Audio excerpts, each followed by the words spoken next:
let me give you the story. In the 50s, segregation roamed, just was rampant. So New Street, Queen Street, Kirkwood Street were the areas where the African American population was concentrated.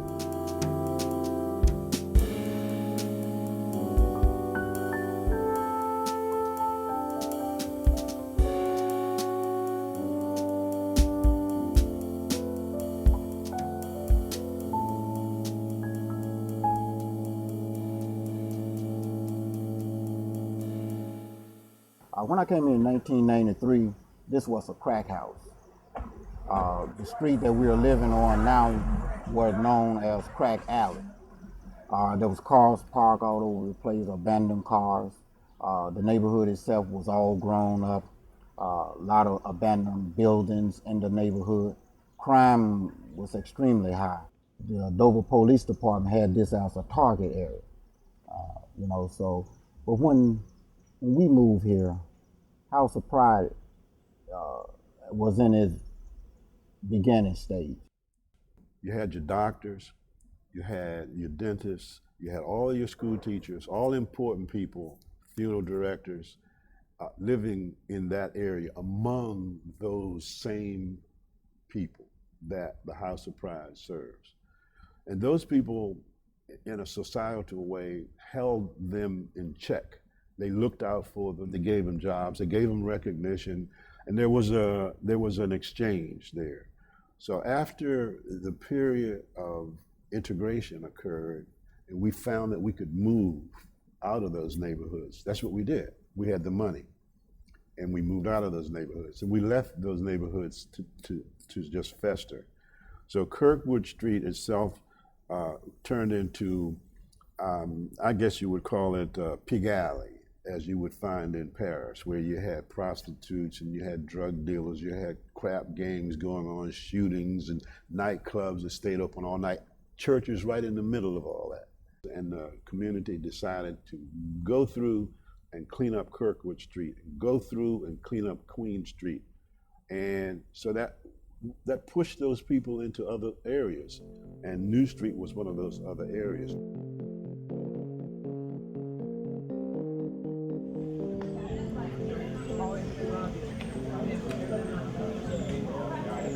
All right, anybody on with a black tee? Randall, come on. Come on, Norm.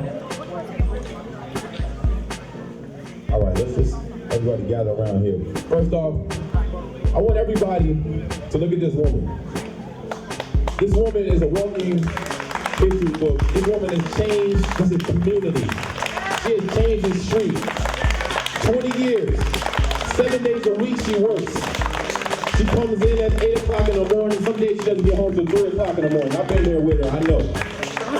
Let's give this woman a round of applause for all the work that she's done. Ms. Harris, do you have any words you'd like to say to everybody? House of Pride, I guess it's an idea, that kind of unfolded itself over time. I really can't say to you that I just sit down one day and had some fantastic idea that I'm going to start a program. That was never, ever a thought that entered my head. The program itself, started out really just trying to see what we could do. And we pulled individuals together. I being one of those individuals that was always curious about, what make a community whole. And I came upon New Street, and I saw some things that concerned me. I saw young men, and I didn't know the term open air drugging at the time, but I later became knowledgeable that that's what I was witnessing. And I came down with chicken sandwiches and food in the trunk of my car, and just to engage them to find out what it was and what it was that we maybe could do to enhance their lives or just see what made them tick. And so I became so intrigued by just that information that it led me to trying to organize those men, or to at least to find out what it was that they wanted and what we could do to bring about a change. And the change is what you're witnessing here.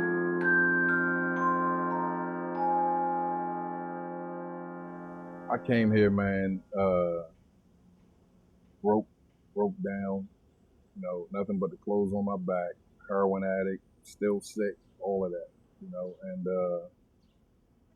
didn't know how to live, just didn't know how to live. And through the grace of God and the help of the House of Pride, my life's turned around.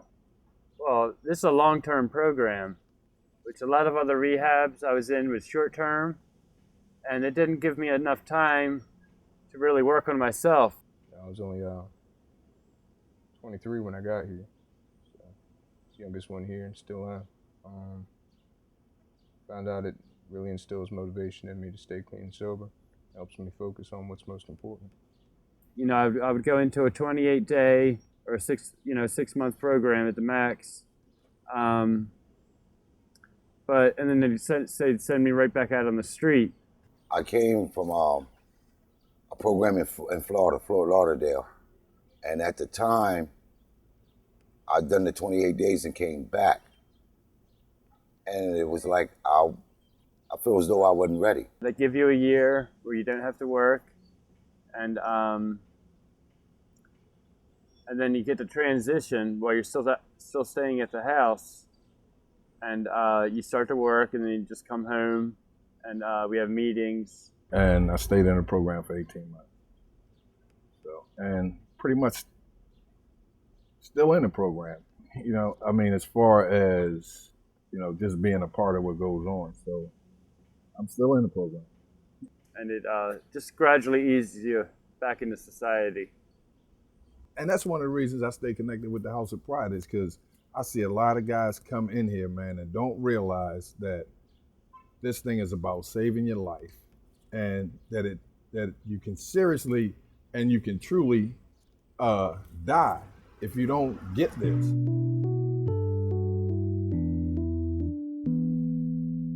Forgive his breath. God, grant us serenity to accept the things I cannot change, the courage to change the things I can, and the wisdom to know the difference. God's will, not ours, be done. Amen. How y'all doing? I'm a grateful recovering addict named Daryl. Just want to open the, open the group up and kind of let people share with us exactly where your addiction took you, what it exposed you to, some of the things that you feel that it may have robbed you of, and how it kind of sidetracked you from where you saw your life going or where you thought your life should be. The way I look at it is, if I didn't do drugs and I didn't choose for my life to revolve around drugs, and I went through school and finished school and did what I had to do and went to college, I could be sitting in, you know, having a nice job, having a nice house, a family, and, you know, a nice car, mortgage, all them good things, you know. But drugs and alcohol, it robbed me from that, or at least I allowed it to. I see that today, that it's because of my addiction, because of the decisions that I made that's got me in that situation. Had I not picked up the habit, had I not became an addict, you know, I feel like I had a closer bond with all my family members. I've got a 13-year-old son today, you know, and I've only been in his life for maybe about 6 months, 7 months back when he was an infant. About 4 years ago, I was introduced to crack.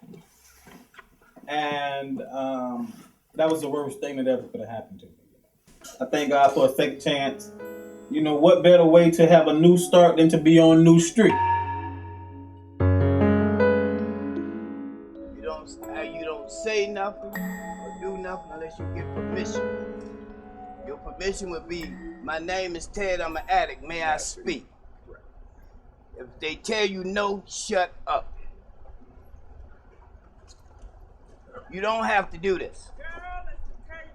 You know the choices of doing this. So you prepared to do this? I'm prepared to do it. All right. For what I understand, Mr. Ted, you slid down the street and you got high. You came back and they took a urinalysis on you and you came up positive. So now, this is how we gonna start this out. Did you get high? My name is Ted. May I speak? Yes. No, I did not. Okay, so you saying that your analysis came back, said you was positive, was wrong. It had to be from me. Oh, excuse me. oh. Excuse me. My name is Ted. May I speak? Nah. Okay. So you called the kid a lie, right? My name is Ted. May I speak? Yes, you may. Okay. No, I am not calling it a liar. I don't know what the problem was, other than I was doing medication coding with Tylenol and had to. All right, okay. Do you think the problem could have been that your went out there and got high? We see you walk up and down that damn street all day long, man. And at night, me and James just sit on that porch, man, and I ask you where you coming from. You telling me you taking some damn exercise 9:30 at night. My name is Ted. May I speak? Yes. Okay. I walked from 23 to the store to get Drew a drink and Barry a drink. Well, I'm Brian, recovering alcoholic. You didn't get Barry no drink. He's in my house. Yes, I did. Excuse me. Unless it was the day after you gave it to him, I don't recall you coming to my house to give him anything.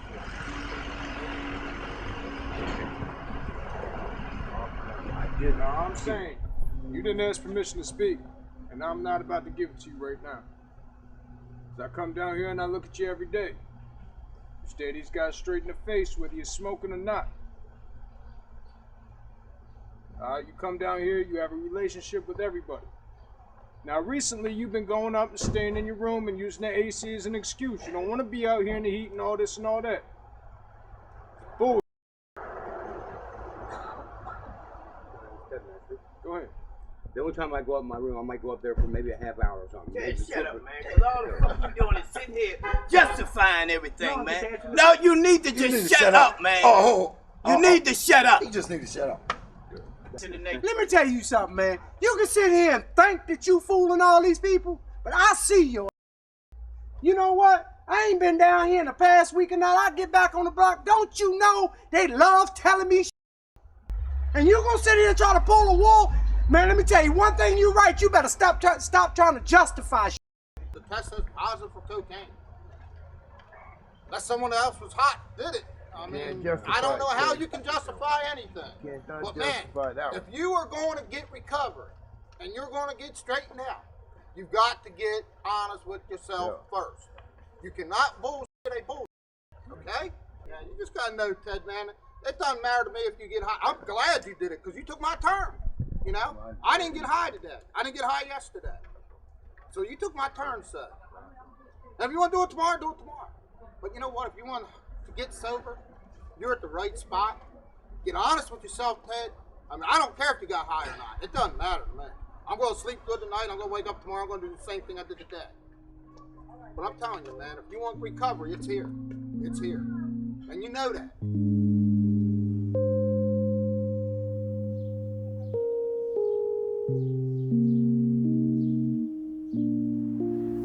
Oh my God, look, we realized something we haven't seen.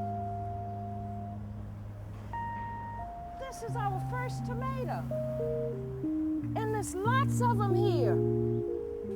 I was born in Alabama, and my whole orientation has been, you know, rural kind of community building. My grandmother was a tremendous community person.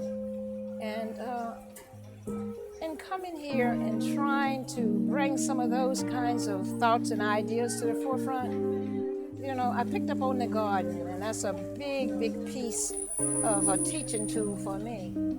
And so we named our gardens From the Ground Up. And that is to relate to the young men in a special way, to show them that we can rebuild their lives just by using a theory of a garden. And when we plant a seed, and we cultivate it, and we take care of it, we weed it, you know, that's how I see these young men in this process.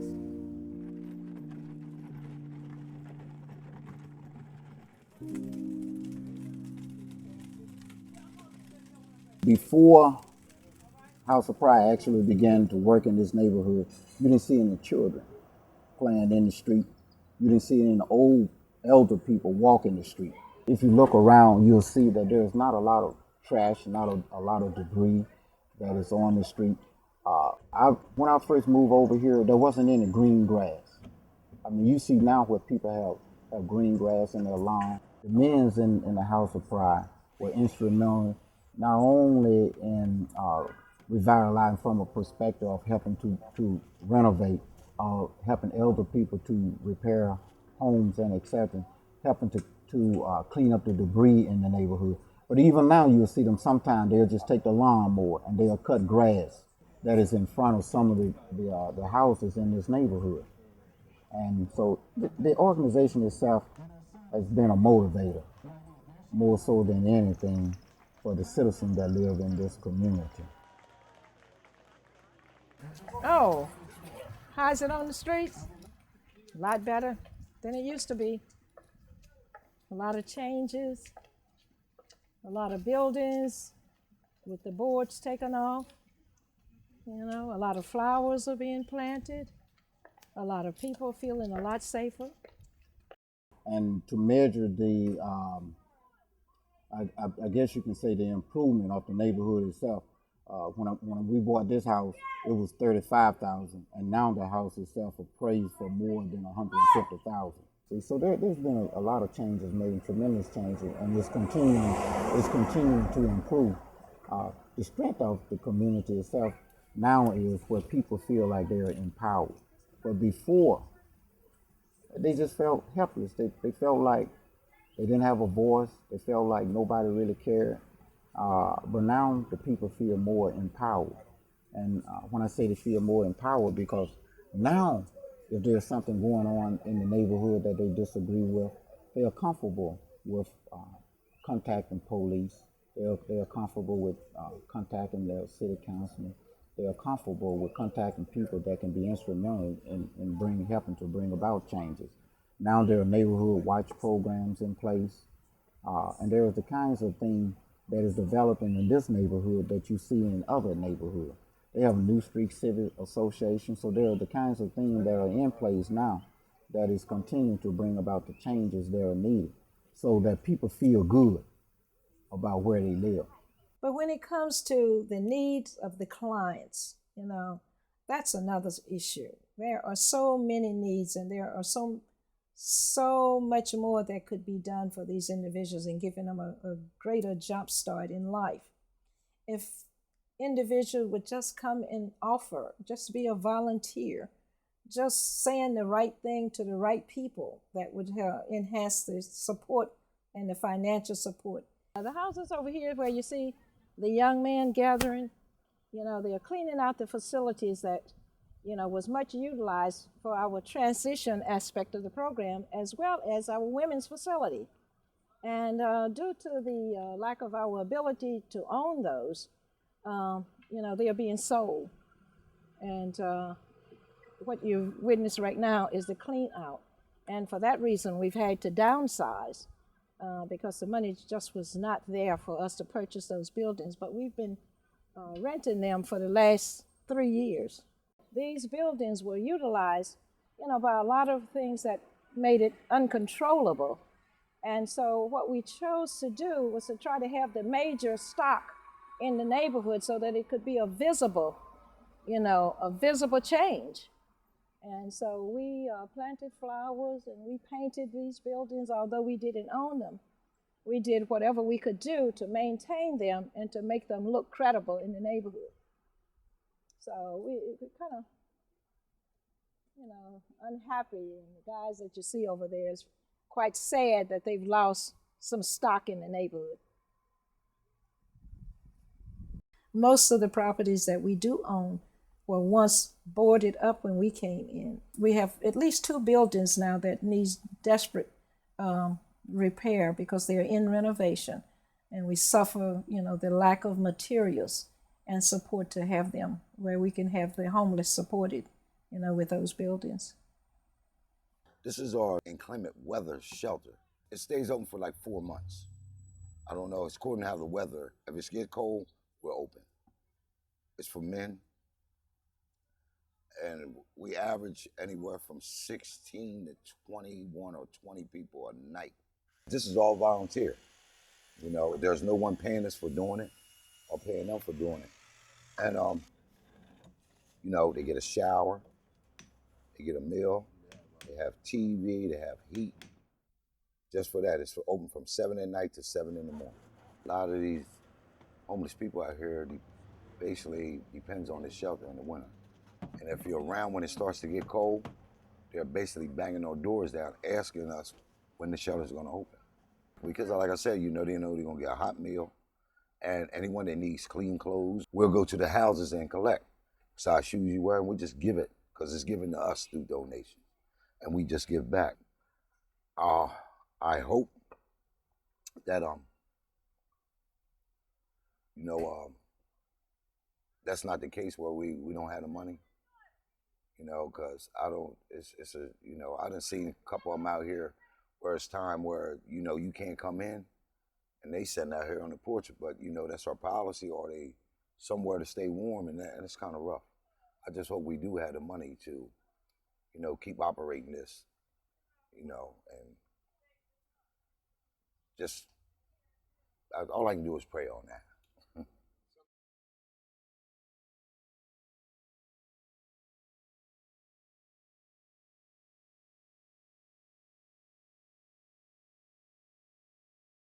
The saddest moments that I have is when I realize that when we have so much to give, so much in this country that could be shared in a positive way, and how little trickles down to a community such as this. You know, we're only a half a block off of the main street of Dover, you know, sitting in the middle of two major thoroughfares, Lackawanna and Division. We're right in the middle of that. And to realize that with all of the economic development that's going on, that so little attention would be given to that little community that tries to survive. I established a life here. You know, they taught me here how to live. You know, so this is home now. I'm helping to build a community. You know, buying this house was part of helping to build a community, because you need a whole lot of people around here to buy houses and say, yeah, this is mine, this is my piece of property, and I'm gonna take care of it, and show some interest in where you're at, you know, the neighborhood you live in. Came here with nothing but the clothes on my back, you know. This is mine, that's mine, that's mine. I got 2 kids that somebody else had thrown away that are mine now. You know, I got my wife here. I got a job that I started out. God said he needed somebody to work for him for one day, and I've been on the job for 10 years. So God is good, you know, and through the help of the House of Pride, I've gotten a lot out of this, man, you know, and I couldn't have done it without him. For 20 years, I've noticed a transformation of a neighborhood, and it's been beautiful. It's been beautiful. One of the things, I'm glad that I bought my house, my home when I did, you know, because now I'm benefiting, and other people that have bought homes in this area are really benefiting from the work that House of Pride has done. People see it now as a place to invest, whereas 20 years ago, no one was interested in this place. You know, and I think that's amazing. There's very little crime down in this area now. When you want to measure it, it used to be a place where you had no problem at all finding drugs. But 20 years later, it's not nearly as open as it was then. There is a measurable difference that exists now that you can look back 20 years ago and see what is the way things are now. And it's a major improvement. And you know, and I really consider a lot of that to Marion Harris, her idea, her philosophy. A lot of people don't buy into it, but it works. I mean, you can walk the streets now and see that it's evidence that what she has done over the last 23 years works. Marion, in her wisdom, my thinking about this now, Marion in her wisdom said, okay, let's do something about this. Let's occupy these buildings. Let's rehab these buildings. Let's rehab these people. And that's what that program is all about.